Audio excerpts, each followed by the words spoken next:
ගෙදර තියෙන බුදු පිළිම කැඩුනහම මොකද කරන්නේ? ඒක අරගෙන ගිහිල්ලා පන්සලේ බෝධිය ගාවෙන් තියනවා. ඒකත් හොරෙන් ගිහින් තියන. ඒකත් හොරෙන් ගිහින් තියන. මනස්ගත නෙමෙයිද? ගෙදර බැල්ලියක් පටව ගැහුවහම මොකද කරන්නේ? අරගෙන ගිහිල්ලා පන්සලට දානවා. දාලා කොහොමද හිත හදාගන්නේ? පිරිමි සතානම් ගෙදරට ගෑනු සතානම් පන්සලට. ඒකත් දාලා මොකද්ද කියන්නේ? විසික්කන බත්නේ කන්න. පන්සලේ ඕන තරම් කණ්ඩ තියෙනවනේ. තැන් තැන් වලට ගිහින් දානවට වඩා හොඳයිලු පන්සලට ගිහින් දාන එක. මේ මිනිස්සුන්ගේ හිතවල තියෙන පිං කියලා හිතාගෙන ඉන්න මනස්ගත මතක තියාගන්න. ධර්මයේ හැසිරෙන එක ගැඹුරු නෑ. බුදුහාමුදුරුවෝ වේලුද්දාරාජ ගමට වැඩියට පස්සේ ගමේ හිටපු වේලුද්දාරාජ වැසි බමුණු ඇවිල්ලා බුදුහාමුදුරුවන්ගෙන් අහනවා පින්නතුනේ බුදුහාමුදුරුවනේ අපි සල්ලි හොයන මිනිස්සු. අපි හැම වෙලේම වැඩට යන මිනිස්සු. දැන් මේ අපේ පින්නතුනුත් එහෙමනේ නේ. වෙලාව හරි අඩුයි.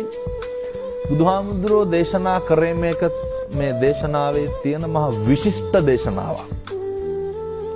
අපේ රන් රිදී මසු කහවණු දරන මිනිස්සු බුදුහාමුදුරුවන්ට ඇවිල්ලා මේ බමුණු කියන්නේ අපිට ඔබ වහන්සේ කියන විදිහට බණ අහන්න වෙලාවක් නැහැ. ධර්මයේ හැසිරෙන්න වෙලාවක් නැහැ. අපිට කරන්න පුළුවන් දෙයක් කියන්න. අපේ බුදුහාමුදුරුවෝ මොකද්ද දේශනා කරන්නේ? අත්ූපනායික ධර්ම දේශනා කරනවා. මේ ජීවිතේ මම දැකපු විශිෂ්ටම දේශනාවක්. අත්ූපනායික ධර්ම තුල අඩංගු වෙන්නේ පැහැදිලි වෙන්නේ පින්නතුනේ.